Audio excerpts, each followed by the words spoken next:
Hey everybody, hope you all are doing well and welcome back to Whiskey Wanderers. Today we are back in one of my favorite Costco's in Morena Blvd in San Diego. Probably one of the best on the West Coast. It has consistently some of the best whiskeys that you're going to find in the state of California. And again, it's on a consistent basis, on a regular basis, which is known for all the Bourbonistas out there, but also Scotchistas as well.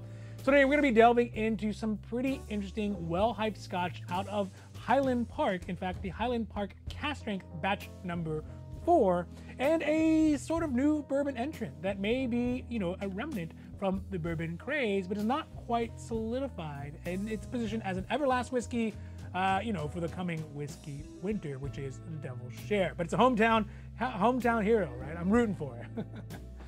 Now, before we get to it, if you like these videos, and really if you like all of our videos, whether it is the wanders or the hauls or the reviews, the unbottlings, unboxings, really all the amazing stuff that we have cooking up for you, and we have a lot, please don't forget to like and subscribe, because it does really help the channel grow, and of course we are so thankful for that, but also because it means you get notifications when our long videos come out, like these ones, our short videos come out, and kind of the videos that we have anywhere in between.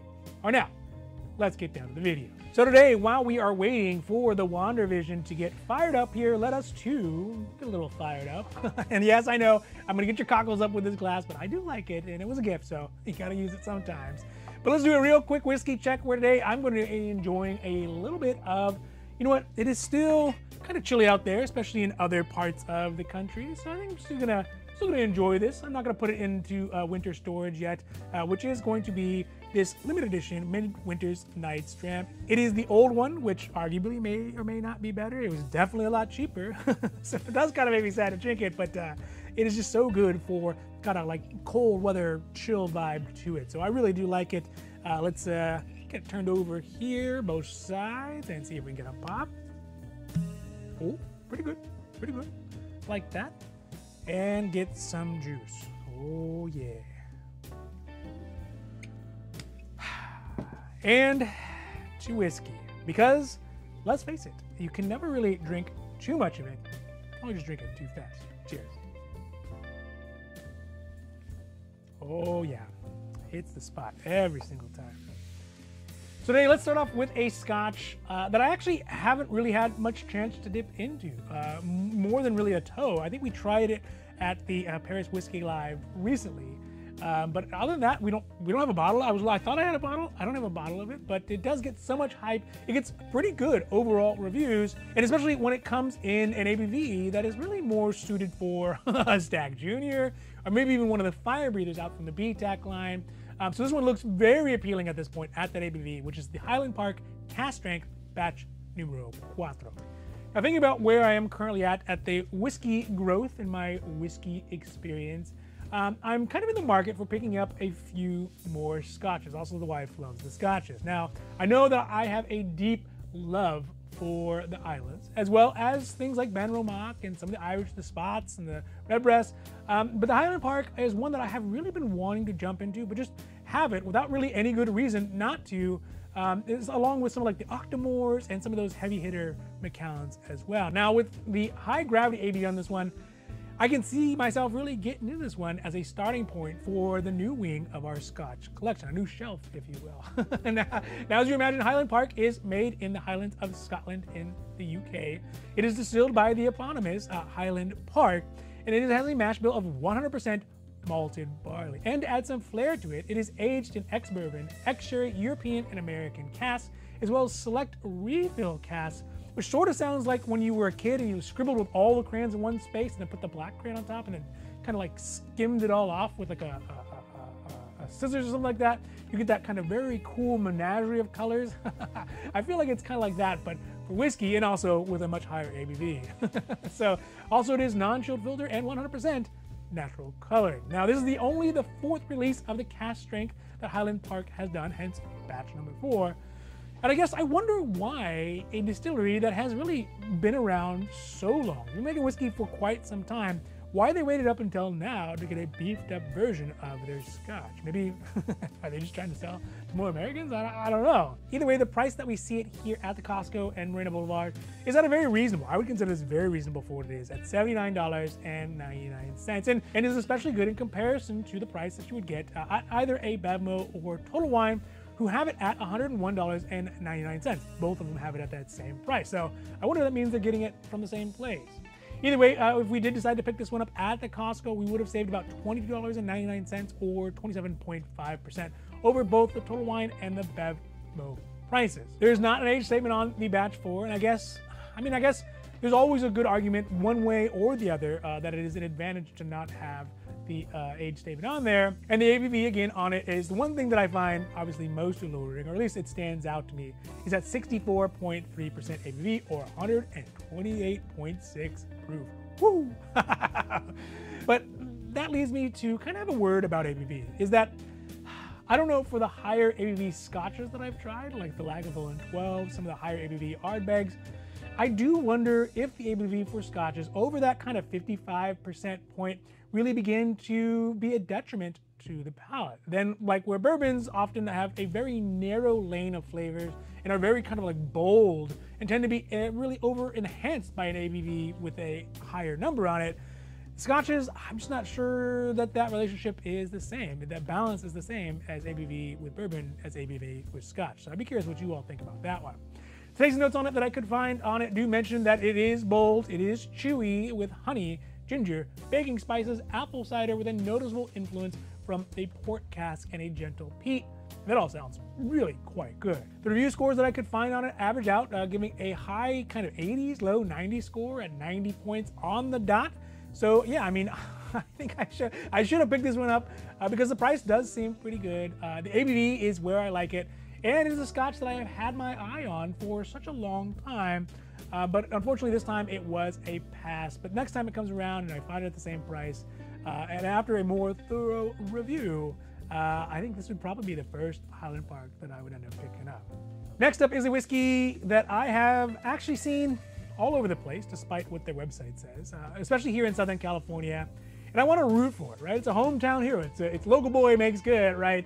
To make it through the whiskey winter, especially because it is out of San Diego, but you know, they can't all make it. So I will just be curious to see how this one does, which is the Devil's Share. Now, the Devil's Share originally started as a project out from the Ballast Point Distillery and was part of their attempt to roll their kind of craft beer success, you know, during the craft beer heyday. So roll that into a notoriety for a new whiskey. But they didn't limit their production to whiskey. They made tequila, they made mezcal, they made gin, they made vodka, they made rum, they made Opa herbal liquor, which I'm guessing is some sort of aperitif, maybe? But it claims to have won over 70 awards, and the website indicates that the availability is quote-unquote rare, which I think that by any standard is a bit of an overstatement, especially because it can be ordered on Drizzly, it can be ordered on Instacart, it can be ordered on Reserve Bar, and those are usually places that you are not able to order truly rare whiskey from. Trust me, I've tried. You always get the notification like, oh, it's actually not here, and go kick rocks. Either way, it is aged 4 years, although there is not an age statement on it, but since it is bourbon, we can assume that it is at least 4 years. It is distilled out of the Cutwater Distillery in San Diego, and the distillery was founded in 2007, but was eventually bought out in 2019 by Anheuser-Busch.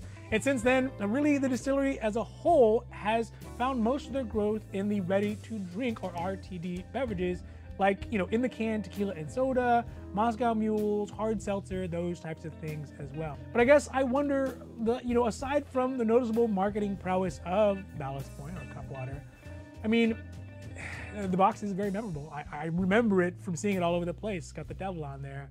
But I mean, does that mean that the whiskey is justified to be kind of at the higher price range that it is at? Maybe just because it is a boutique bourbon? I mean, boutique bourbons are expensive to make, but doesn't mean that they're justified for the price, especially over the last couple of years. I mean, just walk down the aisle in Total Wine, check out how many unknown bourbons there are just sitting there with the dust on them. And I mean, how many of them are going to be good and how many of them are bad? Some are going to be good and some are going to be bad, but a lot of them are just money grabs. And, a lot of them are going to be gone forever. I mean, we're seeing the whiskey aisles getting smaller and smaller with tequila kind of filling in those gaps. So, yeah. Either way, the price we see here at Costco is at what I would consider the top end of the market for non-age statement, non-rare, and somewhat garden variety craft bourbon at $99.99, which is still $25 less than what it can be gotten for at a Total Wine, who has it at $124.99, or Bevmo, who has it listed at $139.99, which makes it ultimately 25% under the cost for the closest price at Total Wine. Now, the ABV on it is not particularly spectacular, especially for a bourbon at 46% ABV or 93 proof. And the tasting notes that I could find on it mention that it is very approachable. It has a very gentle finish. It is viscous and chalky with sweet vanilla, baked red apple, mint, and licorice, which sounds okay, I guess. It sounds all right, right? Now, the review scores I could find on it, and there are not many, because it does not seem that many people have reviewed it who are not being paid by them to do so. And the review scores are kind of low, in the low 80s at 83 points out of 100. So this one, like when I saw it at Total Wine multiple times, and like when I've seen it at Bevmo a couple of times, and this is really the only time I've seen it at Costco. But this time it was a pass. I don't think it's a bad bourbon. I just feel like maybe it's a half-hearted attempt to make something unique and drinkable in like kind of the boutique bourbon arena. And it may have some wow factor, it may have some interest factor, some novelty, but I think it would be hard to say that a beer maker, who also makes hard seltzer, and a rum maker, and a whiskey maker, and a vodka maker, all rolled in one, is just spread too thin to make a truly unique, interesting, and worthy for the price whiskey that is at the top of the price pyramid. It just really seems that no matter how much it costs to make the whiskey, sure it costs a lot, especially at those starting stages, what it comes down to, is it good, is it noteworthy, and is it trustworthy? And I just don't get that from looking at this one, because let's face it, we only have so many drams to drink in our lives, and I'm not sure I want to use one of those up on the devil's share. All right, so that's it for today's Whiskey Wanders here at the Costco at Morena Blvd in Pacific Beach in San Diego. And I really hope that you enjoy this video, and in fact, I hope you enjoy all of our videos, whether it is the wanders, or the hauls, or the reviews, the unbottlings, the unboxings, really all the amazing stuff that we have cooking up for you. And we got a lot. But if you did, please don't forget to like and subscribe, because it does really help the channel grow. And of course, we are so thankful for that. But also because it means you get notifications when our new long format videos come out, like these ones, our short video formats come out, and really everything else in between. Now, just remember, if you do find a whiskey that you love, just buy it. Because if you don't, somebody else surely will. Maybe not in this case, but it might even be me. All right, everybody, have a great rest of your week. I'm out, and adios.